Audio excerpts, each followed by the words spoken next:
International cricket council ICC world cup 2023 का final जीतने वाली टीम को 1 करोड़ अमेरिकी डॉलर्स जो पाकिस्तानी करेंसी में 2 अरब 88 करोड़ रुपए से जायद बनती है बतौर इनाम मिलेगी। तफसीलात के मुताबिक वर्ल्ड कप की ट्रॉफी उठाने वाली टीम को 40 लाख डॉलर यानी पाकिस्तानी करेंसी में 1 अरब 15 करोड़ 20 लाख रुपए से जायद बनते हैं मिलेंगे, जबकि रनर अप टीम को 20 लाख डॉलर 57 करोड़ 60 लाख रुपए से जायद दिए जाएंगे।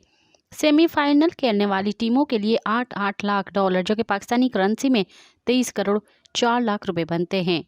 इसके अलावा नॉकआउट मरहले में न पहुंचने वाली टीमों को 1-1 लाख डॉलर्स यानी 2 करोड़ 88 लाख रुपए से जायद मिलेंगे, जबकि ग्रुप मरहले के मैचेस जीतने पर हर टीम को 40,000 डॉलर्स पाकिस्तानी करेंसी में 1 करोड़ 15 लाख 20 हज़ार से जायद रकम बतौर इनाम दी जाएगी। मज़ीद ख़बरन ऐं तफ़सीलात लाइ विज़िट कयो असांजी वेबसाइट www.awamiNewsHD.com ऐं ॾिसंदा रहो अवामी न्यूज़ HD।